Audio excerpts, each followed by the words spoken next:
Good afternoon, everyone. Hi. Cesar's here in the building. Give them a few minutes. We time them. We can start. All right, good afternoon, everyone. Are we ready? Nelson, Coco, we ready? We're ready? Live? Go ahead. Okay.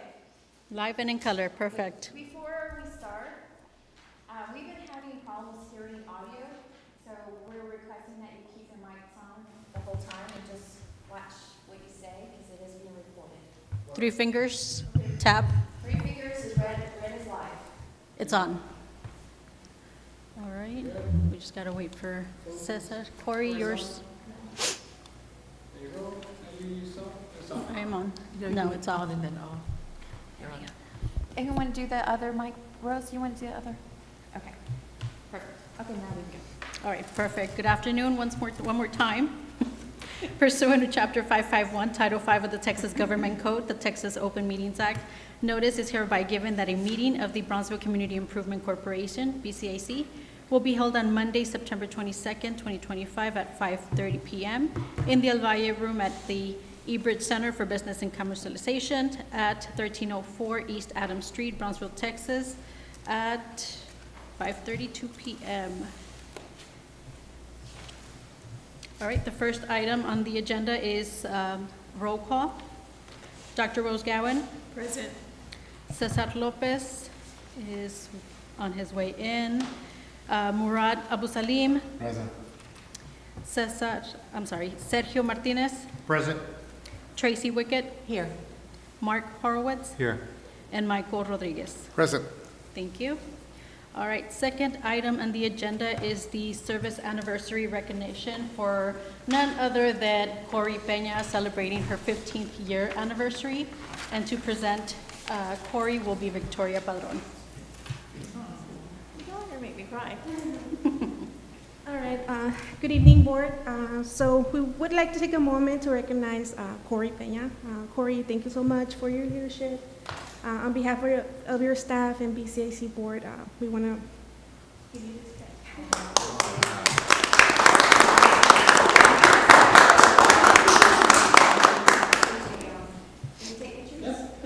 Do you want to Stand say in front of you for a something? second.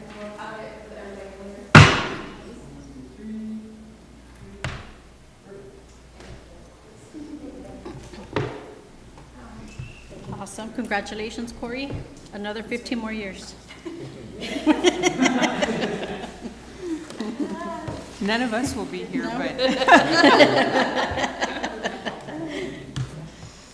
All right, the next item in the agenda is public comment.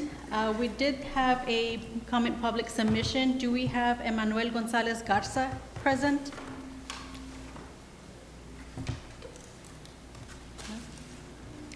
All right, moving on to item number 4, consent agenda items. It'll be items of the 4.1, approval of the meeting minutes, approval of the accounts payable report for the month of August, and approval of travel expenses for the following staff members and board members. Board, I just want to point out, last board meeting, we tabled the August 8th minutes in regards to questioning what the 200,000 was in regards to, and that was in regards to moving the sponsorship from 150,000 to 200,000. So that was what the reference was. does anyone have any other questions? Not a question, but more of a comment on item number 15 on the agenda item from last meeting. It talks about adjustments and for the allocation of points for the big, matrix. Yeah. But the wording is a little bit kind of unclear in terms of point allocation for strategic alignment and sustainability within the scoring system, because if I recall, we talked about, not including sustainability, but have more points allocated to the strategic alignment, right? Yeah. So I think we need to just be a little bit more careful, or at least present this time what this new or the updated scoring model look like, right? It's not on the agenda, so I'm just like for future, I think would be good to, okay, so this is what we talked about, and this is the new version or the edited version of what we Okay. agreed upon.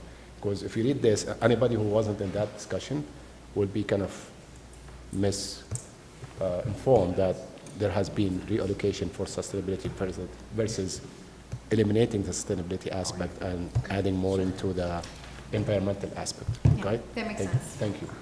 Perfect, thank you so much. Any other questions or comments? Yes. Hearing none, we need a motion to approve the consent agenda items, or Move. not. So I move. Second. All in favor? Aye. Anyone opposed? Next item. Thank you. Items for individual consideration. Item number 5, consideration, discussion, and possible action to approve a sponsorship request from the UT Health Houston School of Public Health in the amount of $100,000 to support the Tu Salud Si Cuenta program in sustaining core services, expanding family-centered health and wellness programming, hosting community wellness events, and enhancing communications and media outreach in alignment of BCIC's 2025 through 2029 strategic plan.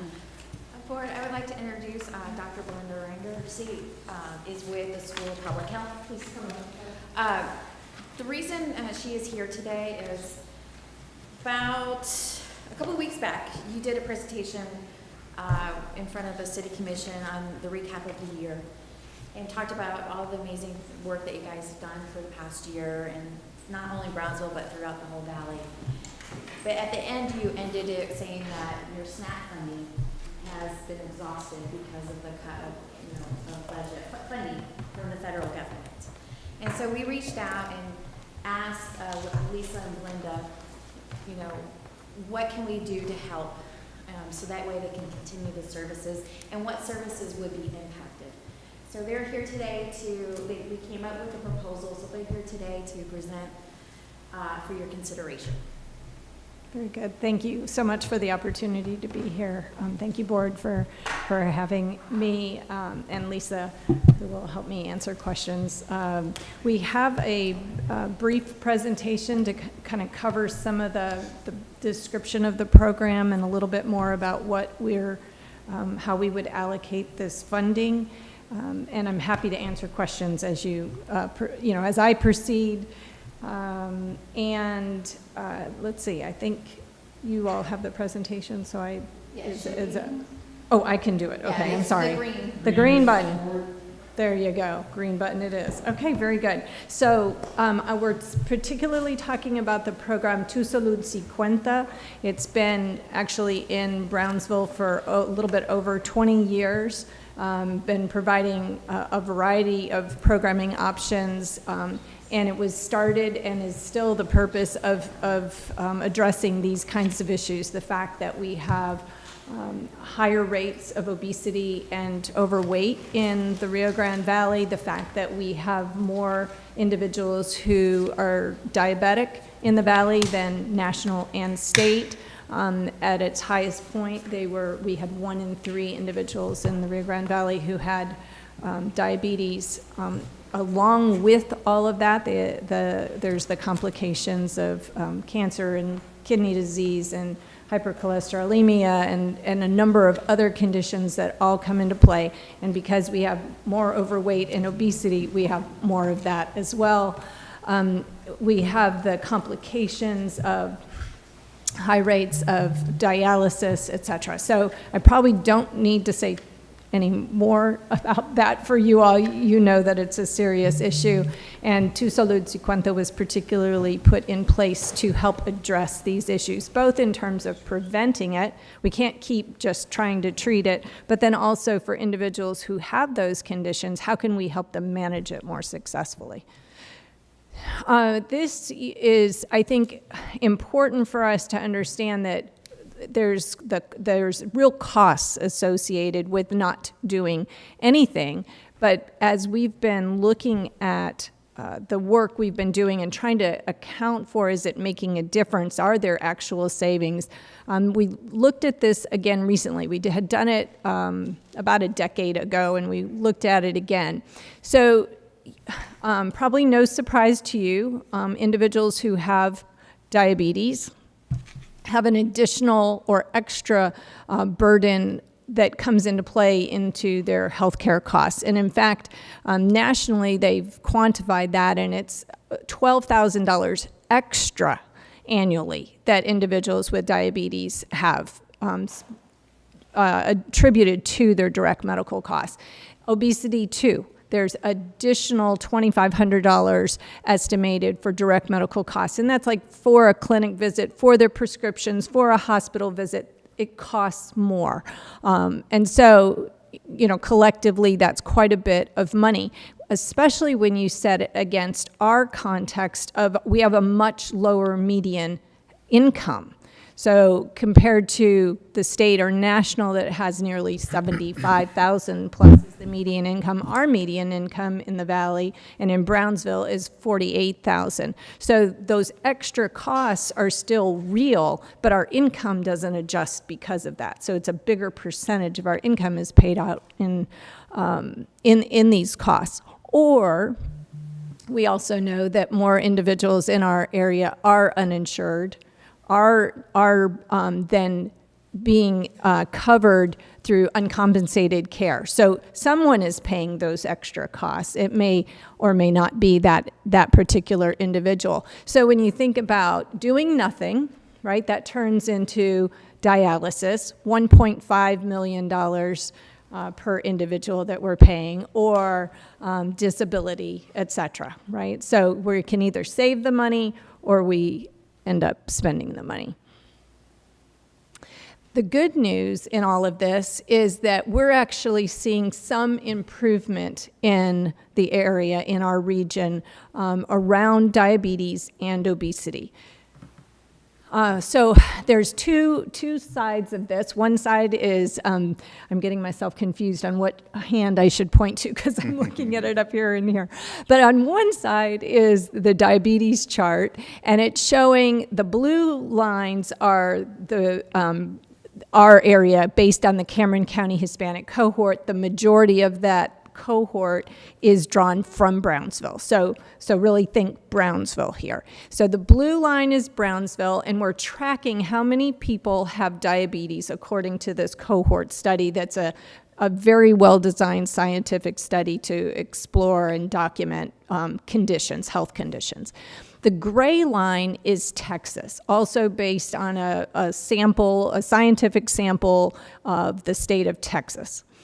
And what you see is that Brownsville, the trend line is improving. And that actually represents about an 11% improvement from 2007 till now. We're showing 11% fewer individuals have diabetes.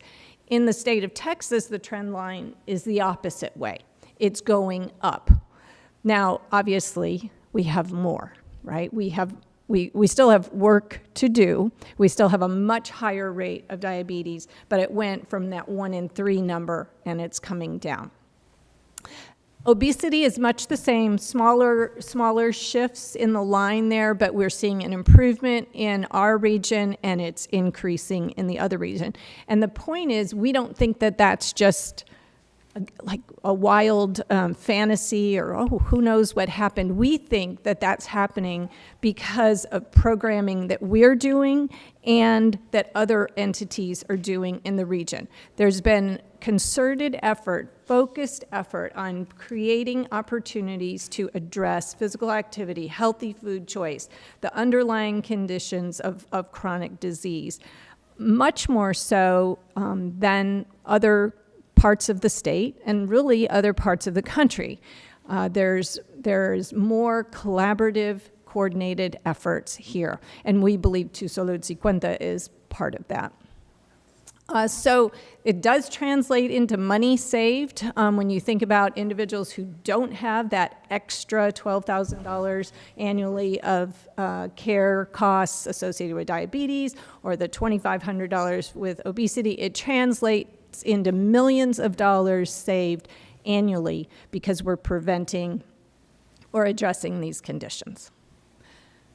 So the other I think at a more personal level, so that's kind of globally. Are we saving money if we do this kind of work? Yes, we are. I think you can answer that. But at a personal level, you say, well, what can we do for individuals? What happens for individuals? How can they improve health status? And the reality is that we can. It's not just give up, you've hit this point and give up, but we know that reducing body weight, 5 to 7% body weight loss, translates into 50% reduction of the risk of diabetes. It translates into cost savings for that individual as well. And that's, for many people, you can kind of translate that number, it's like 12 pounds. But a 12-pound loss of weight can be a significant improvement in their health and their health status. So there are ways that we can help people do that. And we think it's by changing environments and changing the opportunities to make those healthy choices consistently. It's not a quick fix. We know that. So Tu Salud Si Cuenta, again, was started with this in mind. For now over 2 decades, working to create a campaign based on evidence, and by a campaign I mean a structured approach to doing this work. We're not guessing at what we're doing. We know what we are doing works based on scientific evidence, and we wanted to put it in place in the Rio Grande Valley and make it our own. So we have focused on these modifiable behaviors, things that we know people can change, like the amount of physical activity they get, the types of food choices they make. Those are examples of these modifiable behaviors that we're trying to focus on.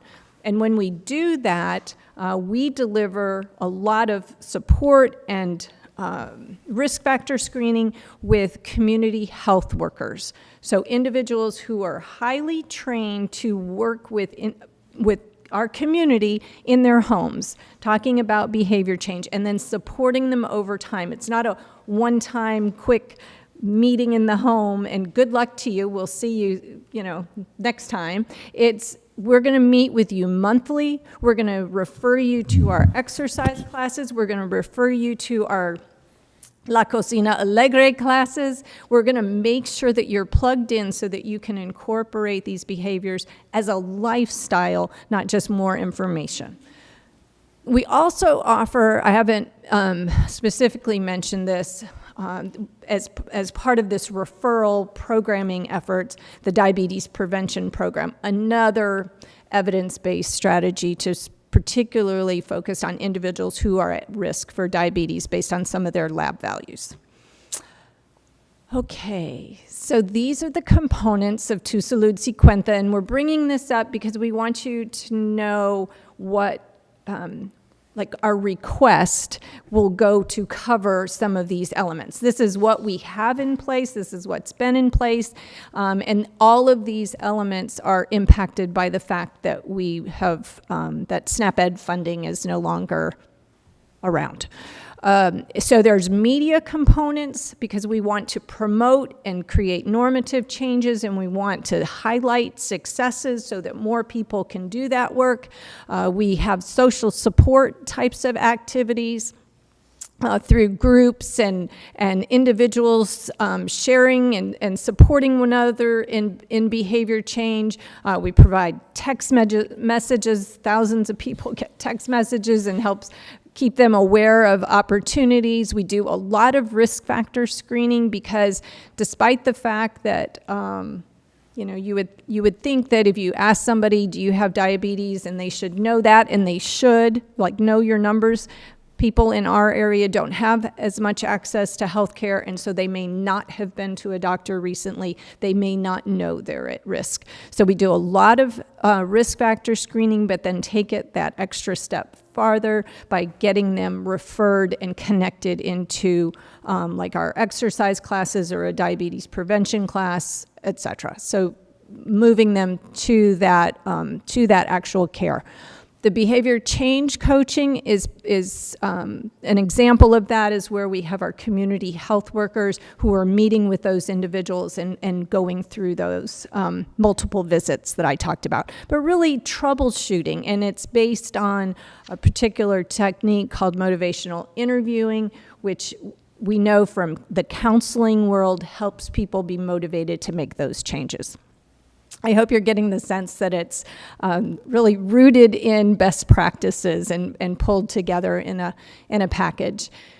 And then the environmental infrastructure policy change work is recognizing that individuals are influenced by their environment, and what we have access to and what we can see around us does influence our behavior change. And so Tu Salud Si Cuenta has come alongside programs and built and supported those things, like the Cara Cara Trails Network, right? That's a perfect example of Cameron County and Brownsville in particular leading the way, saying, you know, we want to design our city to be healthier. And so we work together on that. And then I'm hoping you all have heard of the Challenge RGV, which is our annual weight loss challenge. The School of Public Health and our team has worked right alongside the city of Brownsville to provide this opportunity so that we enroll people, that we follow them over time, that when they come to the challenge, which is fun and supportive, and they can win prizes and they can register with a team, right? These are positive things, but they're also directed to free exercise classes, free diabetes prevention programs, right? We want them to get the support they need to have this the weight loss that they're needing for their health. And so we see over 1,000 people register for this program. And it's not just good for the individuals in the groups, it's good for businesses. We have multiple businesses, gyms that provide like a free month for the participants, and then, as you might imagine, people stay. They like the business, they like that gym, they like that salad location, and they say, okay, I want to keep going. So it's good for business as well, and we have an amazing number of partners who come into that space. The challenge does last multiple months. It starts in January, as you might imagine. That's a good time to think about weight loss, and it runs multiple months, and so our local businesses get quite a bit of exposure during that time.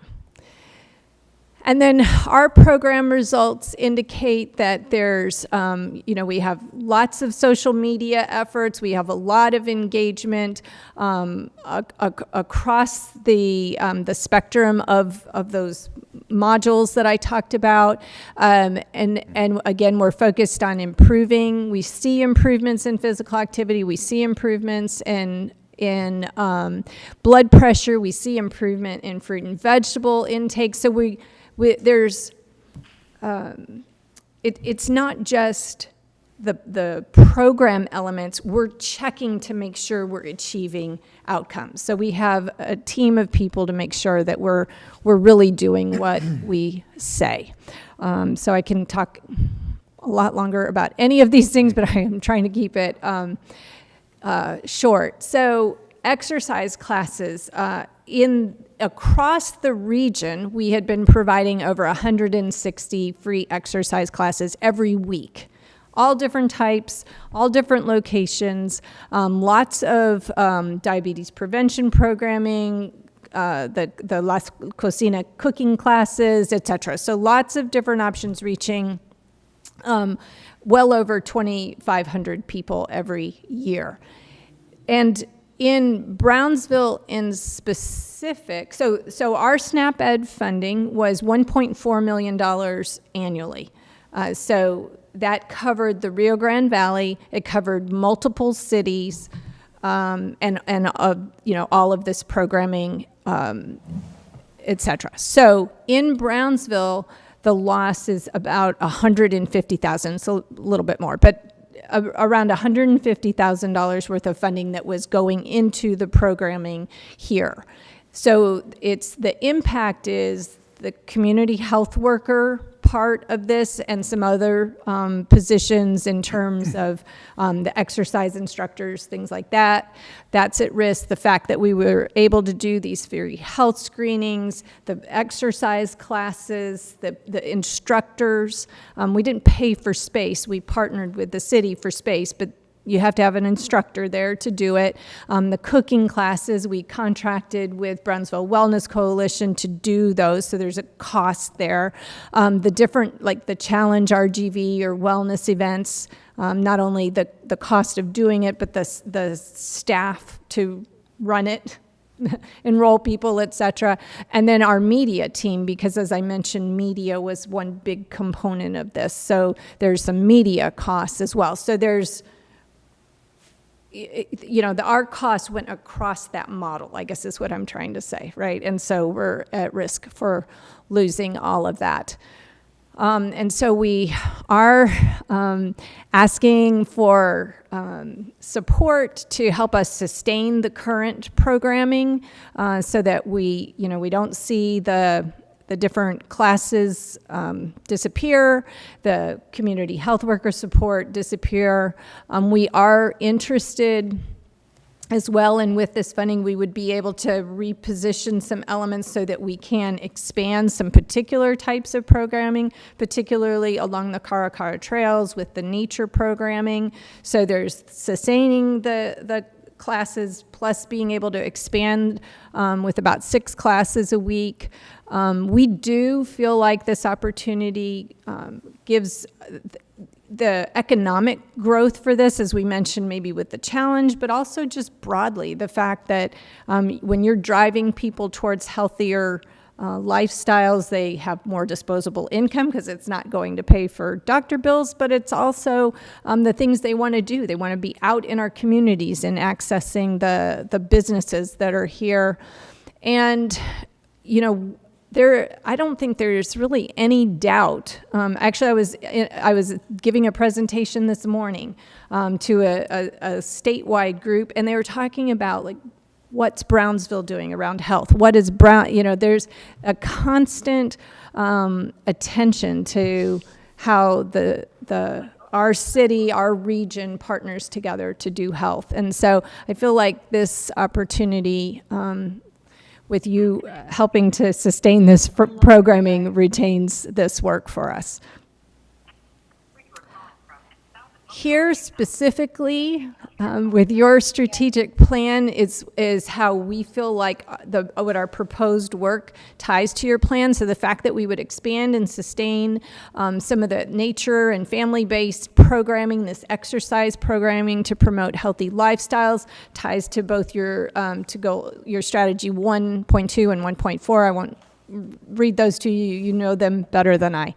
The fact that we want to host the large-scale community events like the Challenge RGV also ties to some of your strategic plans. The fact that we would be able to enhance some of our communication, including like rebranding and rethinking some of the work we do to promote the activities, and the fact that other cities are not going to be sustaining their programming and we'll see Brownsville sustaining it, we think that will actually draw people to Brownsville, to come to the exercise classes, to come to events. So the media attention there would be a win and also tied to some of your strategic plans. And then this may be obvious in the paperwork you have, so we broke it out a little bit so you can see, like, of this 100,000, how we're envisioning. Some of it's going to sustaining those core services, so there's part-time coverage for a community health worker. Some of it is going to sustain and then expand the health programming, the nature programming, and so there's some money for the 2 part-time instructors that would help expand it. And then the large-scale events, this is like the Challenge RGV is thinking about funding some of our coordinators. If you've been there, you know it's a small army of people that are registering people and the equipment and the training to do this, and then coordinate the efforts, recruit businesses to participate. It's a whole operation, and then the communication piece of this. And I think that's, oh, there. Okay, so this kind of is the wrap-up one. So this investment will help us to screen and reach people annually with the media programming. It's offering those free exercise classes. It's delivering the screening and the follow-up that we talked about with the community health worker. And it's generating customers, right, for local businesses around health, around a positive element of our community, and giving the support that people need, right, to prevent diabetes or manage their conditions more effectively. And so we believe that the healthier the community is, the more economically viable and full of vitality our community is as well. Now I think that's the last one. Oh, we did provide you some of the scientific publications, should you be bored at night and want to read those. All right. Well, first of all, thank you very much for this detailed and well put together summary. I know the report itself is very long and maybe there is more details. Right. So I appreciate that. Thank you for all the hard work and the whole staff, the whole UT School of Public Health system for providing such a wonderful service for our community. I'm a personally participant in this program. I try sometimes.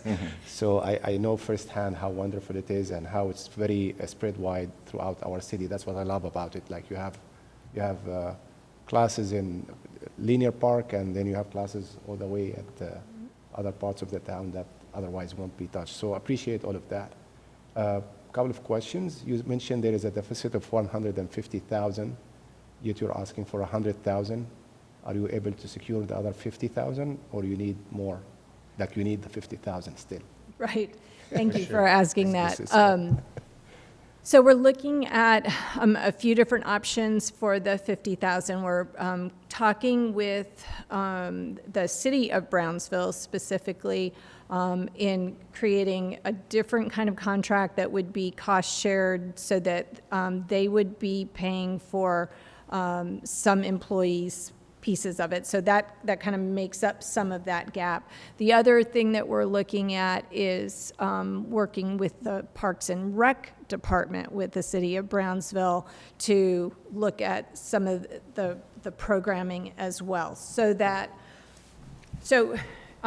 Brownsville's programming had grown really large, and so there's like the core funding that we're asking for to sustain the minimum, not minimum, but a good number of classes. But Brownsville is actually leading the way and doing more, and so we're seeing if the city, the Parks and Rec in particular, can pick that piece up so that there really is just this seamless transition.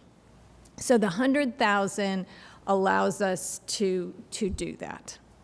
I hope I answered that correctly, no, but we're that's looking great. at different ways to bring in the gaps.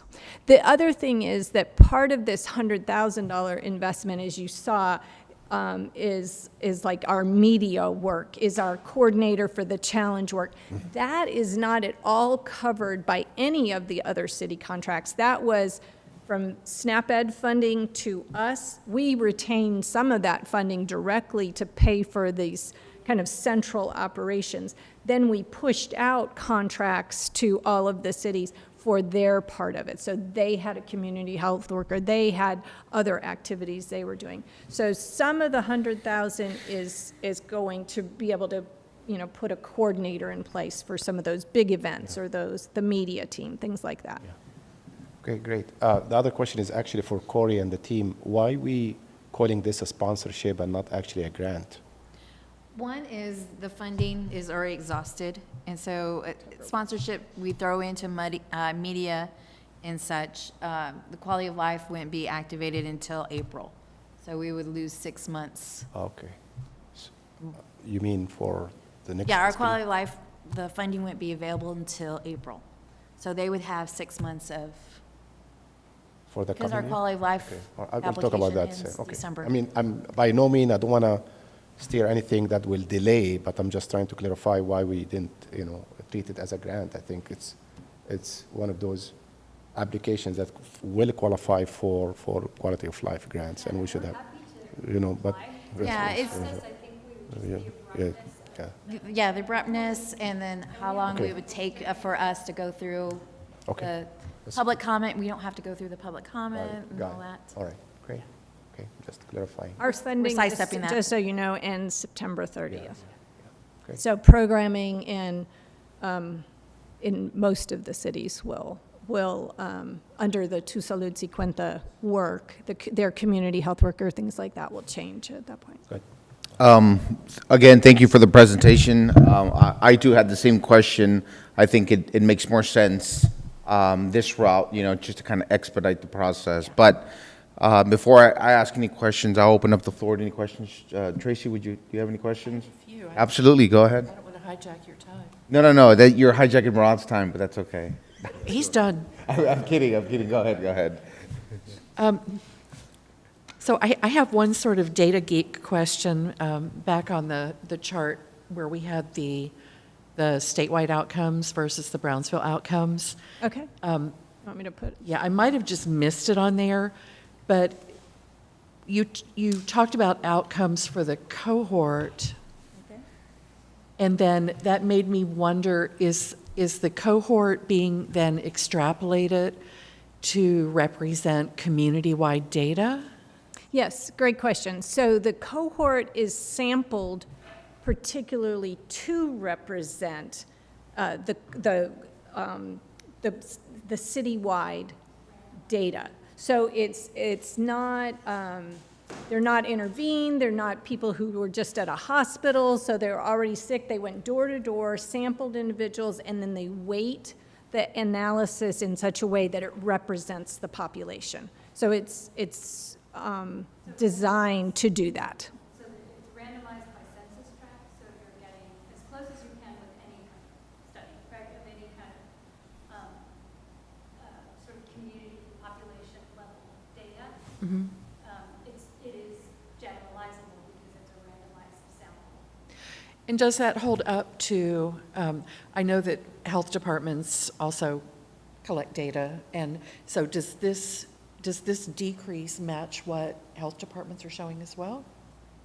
So health departments don't collect data from looking at an epidemiological study of prevalence at a department level. They look at states. So like the BRFSS, the gray data, that study was also done, sampled across the state of Texas to Okay. weight towards the state. So That it's answers my question. state weighted versus Cameron County weighted. Okay, I'm not quite finished. No, please, keep on. So, and this is more procedural, because I'm always worried about perceived conflict of interest. Is any of this funding then sub-granted to Brownsville Wellness Coalition? Of the 100,000? Yes. No, Okay. no. Thank you Great. for asking that, but no. Perfect. So you talked about sustaining the program, and I understand that this is an emergency situation because of so many government grants being clawed back and not renewed. What happens next year? Yeah, so, I think we're looking at a variety of options, none of which I can predict the future with, but we're looking at how do we partner with cities more effectively, and thinking about some of the very quick work that we're trying to do with the city of Brownsville and some other cities. Is there a way to go forward where these different mechanisms may play out, like a cost-sharing kinds of pieces to it? There's, like an idea of franchising, like a franchise model, perhaps, right? Tu Salud Si Cuenta is an approach to community health shown to work, et cetera. How do you, buy into the model to do it?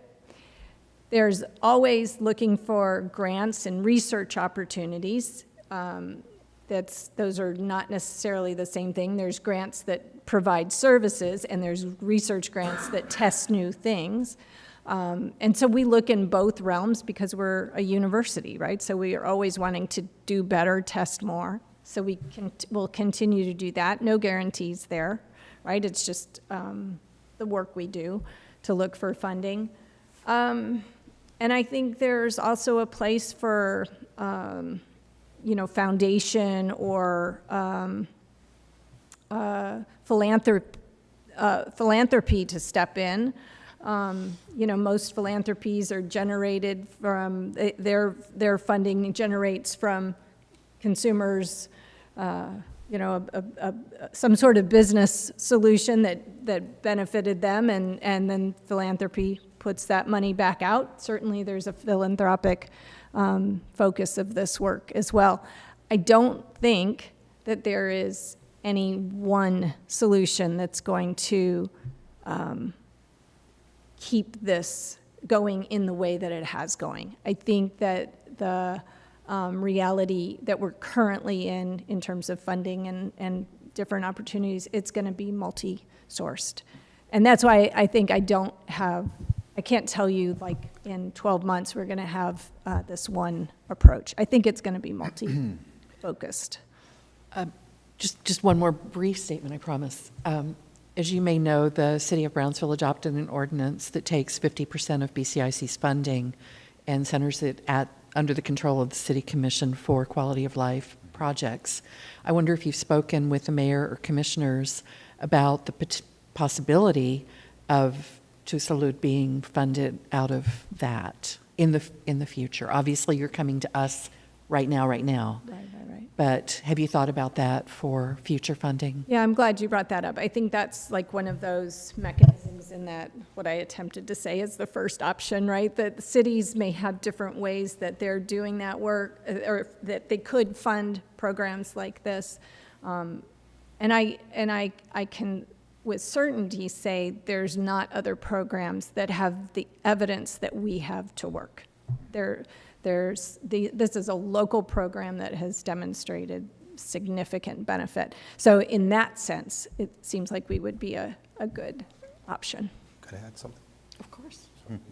I'm finished. Well, I think that we could propose that to the city commission, and then we can get some of that money partitioned. If we have a 2/3 vote and the city commission has a 2/3 vote, maybe it starts from us. I don't know. I would take this to that. I mean, if we're gonna push for that, or at least help to create this sustainable plan for it, is to, if we have the capacity, to approve the 100,000 asked now, but if we have the capacity to add the 50,000 for this year to complete that deficit, like to cover the deficit for this year, while their target with the city will be to look into the next year how they can come up with a sustainable plan. Otherwise, instead of spending efforts and energy in the next few months to figure out how we're going to do it this year, let's cover this year as a BCIC if we have the capacity, and let them negotiate with the city how they're going to move for the following years to keep sustaining this program. Yeah. That shows commitment from this organization for this wonderful program, and also, hopefully help the teams to focus on the future rather than this urgent In the right situation we're having now. I agree. So that's my suggestion, is to approve the 100,000 as asked, and look into if we can add the 50,000 that are still deficit of this year budget, and allow the School of Public Health and the city negotiate the future plan of how to sustain the program. We do have the funds for the 150. When you I say, Gentlemen, any other Also, questions? sorry? I do like your approach as well, as when we have our discussion with the city, that we can also bring this up to them for the sustainability for the future. Absolutely, To yeah. include it into the 50%. Can I just add, I think that 50,000 that the city is looking at supporting us with is likely, we're working through the health Okay. department, so we haven't sort of we haven't asked where those funds are coming from, but it could be that it's, from their quality of life, or it could be that it's from another grant, but I explore, right? Thank you. So Corey, you said that the money for the quality of life for our pot was depleted? No, we have the funds. Oh, okay. We have funds But to be able we're to. still calling it a sponsorship? Yeah, we're still calling it a sponsorship because we'll expedite it and we won't have to do the. Oh, so it doesn't go through 60-day approval? That's Okay, correct. got it. Correct, and the public notices and so forth. Gotcha. Yeah, so that way they can not stop at September 30th. Okay. And since we're on this slide, I just had this question. So the last bar, 2014 to 2024, is that right? Was that like, that covers the whole period or? It's an average, so that's the Oh, okay. average in that time frame. And as you all know, looking at some of that epidemiologic data and looking at trends over time, and some of these samples, they would get kind of small, so we were looking at average Okay. on that to be able to give a little bit more stability to that. Got it. Yeah, thanks for asking that. I had a quick question. Would the program be restricted only to residents of Brownsville, or is it open to any resident in the county, or you don't even look at that? Yeah, thanks for asking that. So the programming in Brownsville really reaches Brownsville residents. And like the chat, I can get more nuanced with that. So like the exercise programs, the cooking classes, all of those kinds of things, when they're in Brownsville, they're primarily reaching Brownsville residents. The Challenge RGV has really grown over time, and so people come to Brownsville for the way in and for the way out and for the different activities. So we don't exclude people because it kind of helps Brownsville businesses, right? They're coming here. Our media, this is why I may be going into too much detail here, but our media we're not, kind of geo-fencing it to Brownsville. It really is reaching the county. But the great thing, particularly going forward, we're going to be highlighting what's happening in Brownsville, and there's 2 other cities that are looking at some ways to sustain their activity. So the great things that are happening in Brownsville, that's going to be featured to everybody else to see. So the point, ultimately, I think the answer is Brownsville will benefit significantly from the programming and the media and the events directly. Question, Corey, for you, or maybe the staff. What other opportunities do you think exist? Because, they are promoting a lot of economic development. Are there any opportunities for additional support? I think like Border and Sea to promote some of those gyms and stuff like that. That's a great question. That's a Yes, good Border idea. and Sea could definitely be a feature we could do. We can have Nelson look into how we can do Success Story or Border and Sea or both to promoting, the organization and the benefits for the community, as well as our Monday memo, or call it Monday memos, but our Monday emails. We can always share the opportunity. We did share, but we could do a better job of the challenge this past year. We shared some, but I think we could do better on that. And we would be, hoping that everything would be co-branded. Like as we're promoting the challenge or promoting, we'll have BCIC. newsletters Yeah. that we would have, that would We'd be through Salud featured. Sequena and BCIC. And we would be the main sponsor for the challenge, which I have to say, if you haven't been a participant of the challenge, the team did it this year. I hadn't done it until like pre-COVID, so it's been quite a few years, and I was impressed on the system that you had in place, the amount of people that attended, as well as the amount of workers who were there that, assisted with the blood pressure and, the weight and such. It was very impressive, and it was well organized. So it shows that of the 20 years of what you bring to the community. Thank you for saying that. On the classes, since other communities are not going to be having their classes, is there a cap to how many people can attend? I just don't want any of our residents from Brownsville to be left out, or is there like Brownsville residents first, and then if there's still space, Yeah. other people from other? We haven't had that problem, but that's a really good question.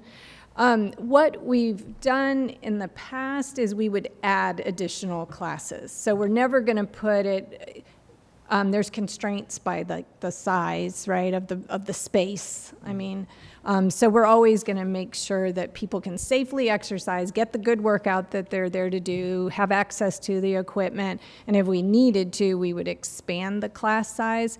Right now, we haven't check okay, you're Brownsville, you're not, or something. That's something I think your question makes us want to look into more, to start thinking about that. But at this point, we don't have those elements in place, mostly because we just want people to come. Yeah, because I saw in the canoeing, it's a reservation. Yes. Is that reservation only going to be, my question was is it the reservation only space held for Brownsville residents, or just in general, Right, whoever wants to right. reserve and go out canoeing? Yeah, right now, so Tu Salud Si Cuenta was reaching Hidalgo and Cameron County, right? So people could come, to any of the classes anywhere, just like Brownsville could go Upper Valley. I think we need to look into that. I hope you won't hold it against me that I want to look into that before I give you an answer. I do want to say that we did one canoeing, and the thing about, because of the outreach that they had, I think, I can't remember how many you could take, but he had 4 out-of-towners, and they were from Edinburgh. So we don't want to take it away because that's bringing money here, because they were going to go to go lunch to breakfast Yeah. afterwards and such. So I thought I was impressed that we had, visitors from outside Brownsville, canoeing. So I can just imagine that there's, opportunity for, like you said, outside Brownsville residents to come and participate, and then go to other businesses afterwards. Yeah, and canoeing was such a special niche or a special class. You had 164 Right. per week. So, and I attended some of those classes. It's not that crowded. The most popular ones are the yoga at the linear park. Yes. And they go to. I've seen it. Yeah, I see, right? There's space. So, I'm glad to say that you will be willing to open more classes if we get to that problem. Yes. Obviously, the funds will be the problem, right? Right, And right. let's So- just remember, those services are free. Yeah, Yeah. That's true. that's the best part of it. Yeah. And if you look into it from the economic point of view, as you mentioned, yes, there is the impact, but also in reality, you're employing how many staff members, coaches, so you're contributing to the economic improvement Yeah. of the city by employing such And not that many, losing jobs. and not losing jobs, especially in this environment. So that's why I see this as a start of a long, hopefully sustainable partnership, right? And I think we need to do the right thing this time, especially in this particular,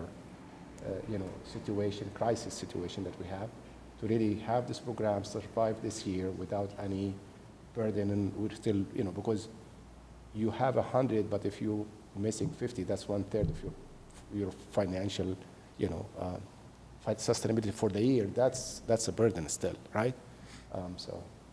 Let's, suggestion is to fund the 150. That way they can focus on the next year, the sustainability. Yes. Thank you. Great. Any other questions? We're good. I open the floor for a motion. I'll go ahead and make the motion then, Do I move with the increase? if you like. You mentioned that we have the funds. Yes, we do. We All right. have it, How 945,000. do I move the motion? Okay, let me try it. So- Correct me if I'm wrong. I move with approving the request from UT School Public Health with increasing the amount from 100,000 to Correct. 150,000 for this year. Yeah, because what was issued what's made public is 100,000, so we want to make it on the record that we want to increase, his motion is to increase to 150, and I second his motion. We just wanted to make sure that legal was okay with the motion, and let the record reflect that. So there was a motion from Rod, I second it. Please vote, yea or nay? Yay. Yay. Hey, Aye. Motion passes. Thank you all. You have it. Thank you. Thank you, guys. Ooh, Tracy, did you want to put a vote on record? Okay. So I believe the motion, Is that a abstain, Tracy? Okay. so 5 yeas, 1 abstention, the motion passed. Passes. Let me just get Rose. Or, one of y'all be fine, Rose? Thank you.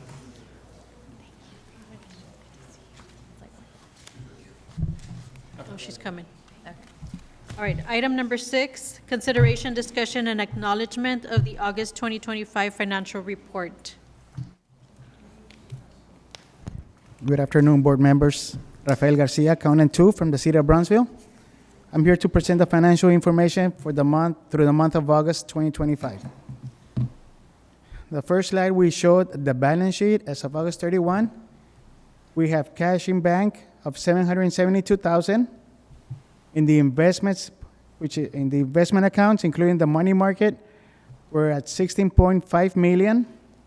And we have an accounts receivable from the City of Brownsville for $671,000, which represents the July sales tax, which we should be receiving it this month. The accounts payable is at $8,640, and then we have the liability, the fund balances. We have $14,000 in restricted fund balance, $10,906,000 in committed balance, fund balance, which is comprised of the big grants, the quality of life projects, and the community development strategic initiatives.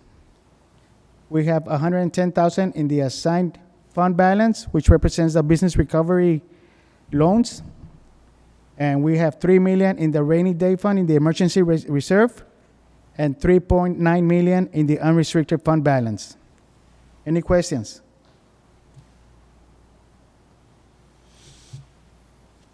This graph represents, it's an analysis of the fund balances, how it's increased, decreased throughout the fiscal year from October through August. As we can see, under the committed, it went up from the prior month to this month by $700,000. And basically, those were the quality of life projects and big grants that were approved in the prior meeting, less any payments made on the quality of life projects. We do show the unrestricted fund balance being decreased by $500,000, which is it represents the income from the sales tax for the month of July and the other revenues, less any payments that were made throughout the month.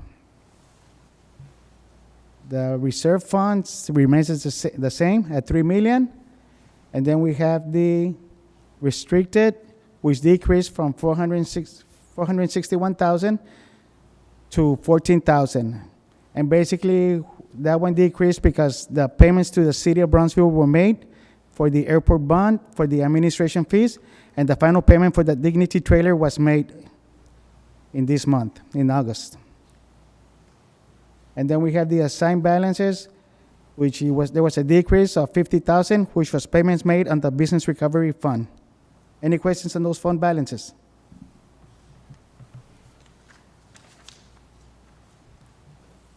Then we have the actuals against budget through the month of August. We've collected, there's been revenues of $8.3 million compared to the budget of $9.3. So we're at 89% of what was budgeted in collections and receipts. Remember, this is through the month of July and the sales tax. We're still pending August and September. Compared to last year, for the 11 months, we were at $7.3 million. So there's been quite an increase in the revenues. Just Yes. to let the board know in regards to, this is revenues received on the EDA, we are still pending our reimbursement from EDA that's been submitted back in April. Yeah, we're still pending that. So we've been, I don't know they're just taking a very long time to. Everything was on pause with the federal grants on pause, and they got unpaused, and then they didn't like our equipment, and we had a lot of carrying requests, and then they stopped all payments in April, and then they'll resume them in November. We've already been told exactly what to do in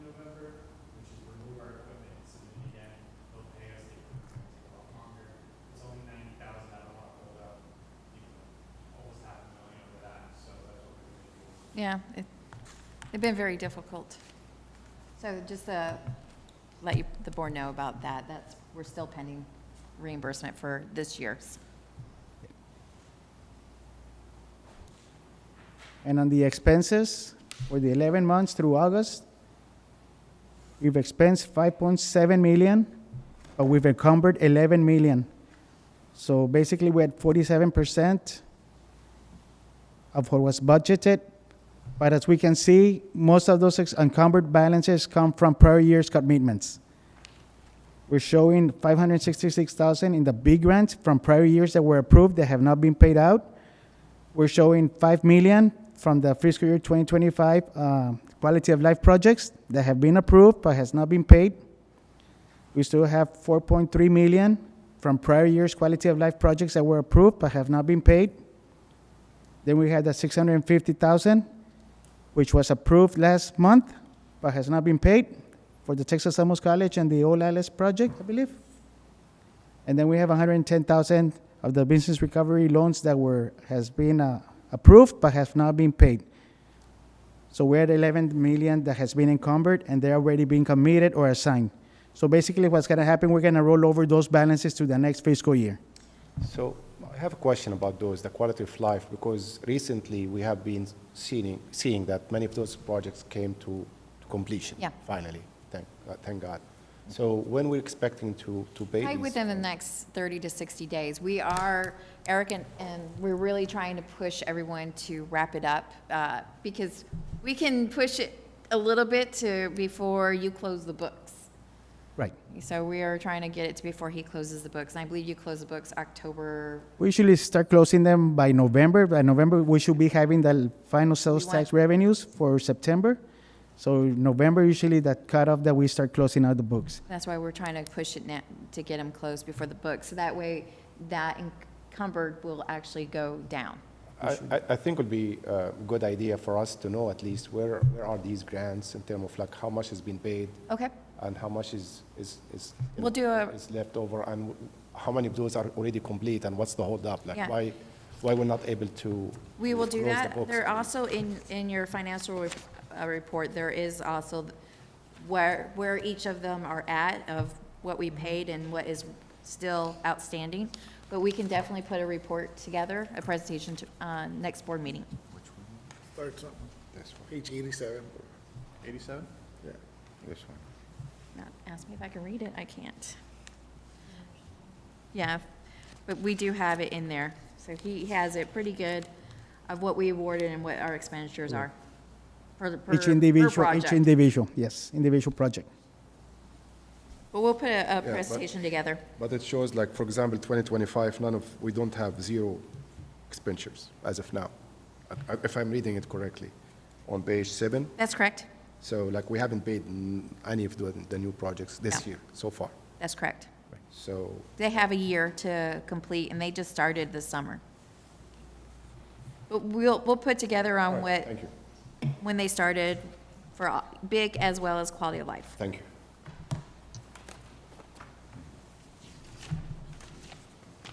Then the last slide, we're just showing the collections on the sales tax. Like I said, we're showing through the month of July. We won't have August numbers until next month.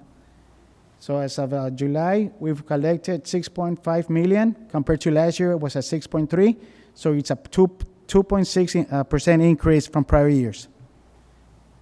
So eventually, we're hoping to surpass last year's, we should surpass last year's collections after September.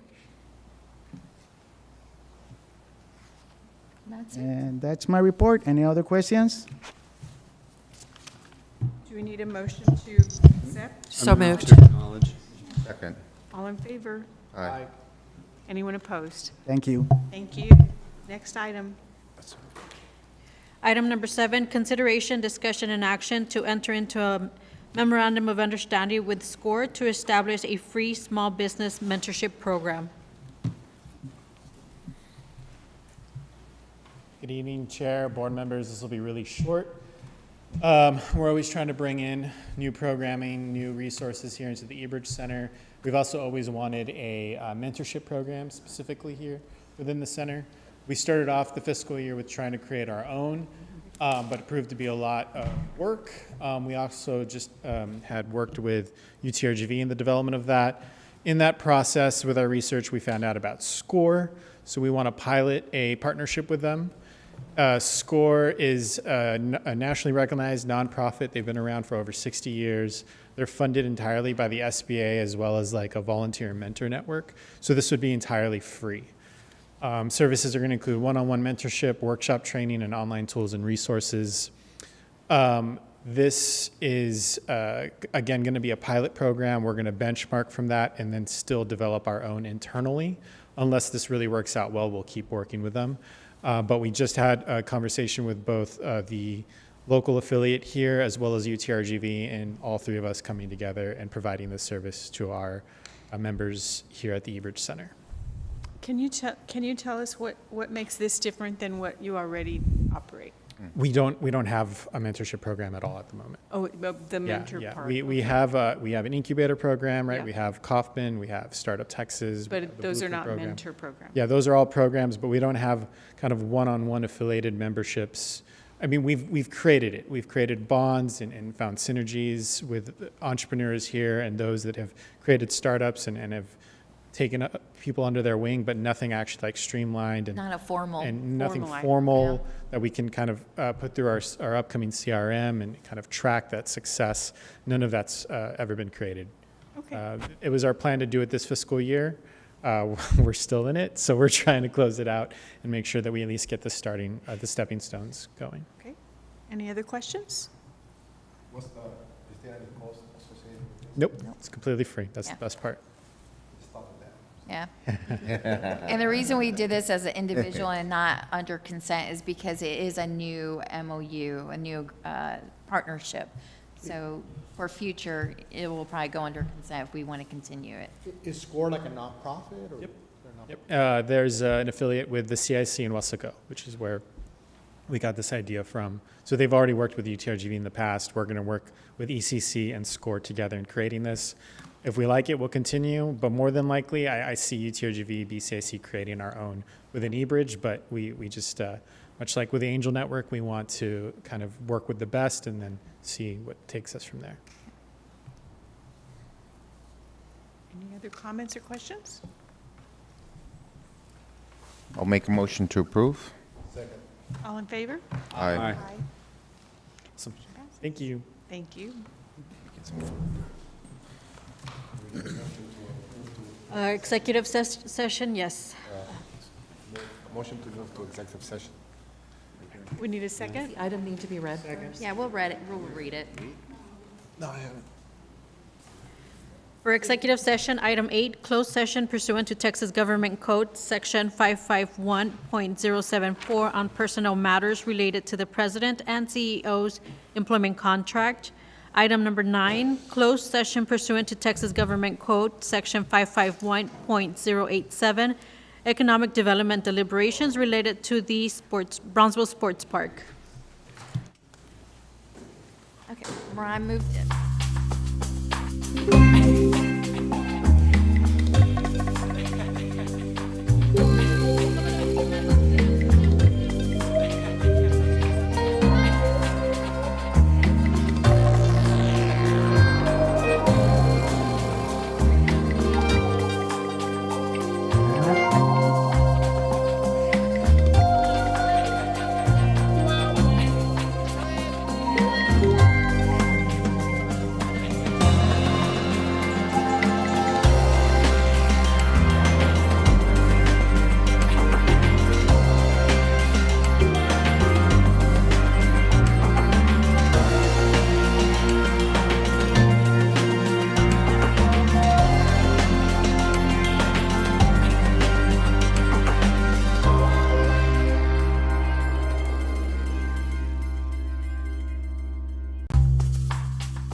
action for item 10, consideration and action, if any, on matters related to the president and CEO's employment contract.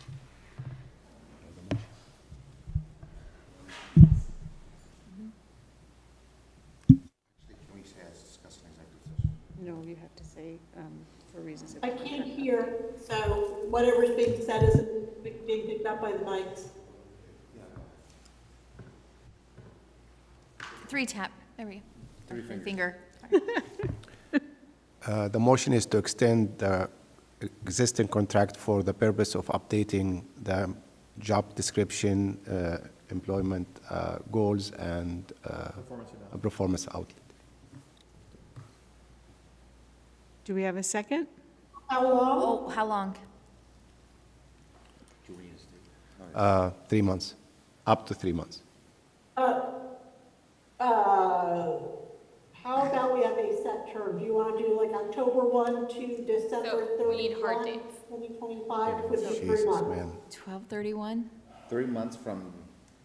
October 1st. Well, October, November, December, December to 31st. December 31st. Oh my God, okay. All right, so my motion is to extend the contract up to December 31st for the purpose of updating the current job description, performance evaluation, I second that. and contract. Second, all in favor? Aye. Aye. Any opposed? Motion passes.